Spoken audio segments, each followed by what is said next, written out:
brati in sestre, na današnjo cvetno nedeljo kristijani premišljujemo o Jezusovem slovesnem vhodu v Jeruzalem. V tistem velikem tednu, ko je potem dopolnil svojo daritev za nas, da nam je v polnosti izkazal svojo božansko ljubezen. V evangeliju, ki ga na današnjo nedeljo beremo, slišimo, da nastopa tudi posebna žival, osel. Neka zgodba pripoveduje, kako sta se dva prijatelja pogovarjala.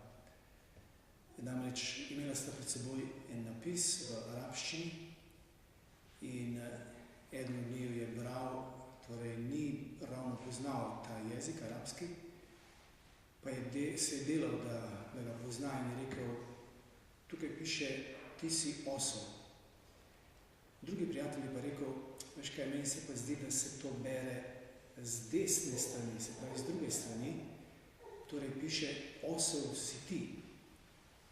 Tako sta drugega nekako obmetavala s tem nazivom te živali, ki ni vedno najbolj priljubljena.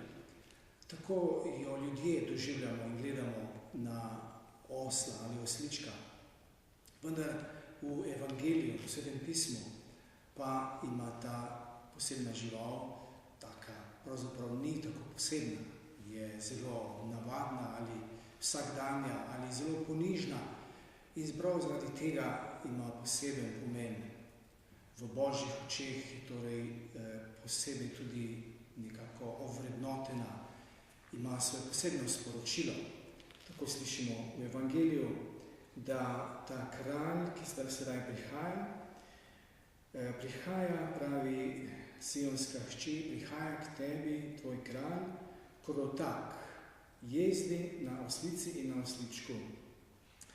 Se pravi, da ta žival, osliček, predstavlja ravno to krotkost, s katero se Jezus poistoveti in hoče nam vsem pokazati, da je on popolnoma drugačen kralj od tistih naših človeških kraljev in vladarjev, ki nam vse preveč hočejo zviška oblastno vladati in nas izkoriščati.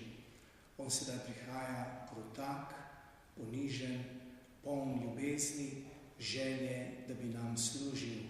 In v to vabi tudi vsakogar od nas, da mu sledimo v tej njegovi drži ljubezni in nesebičnega služenja.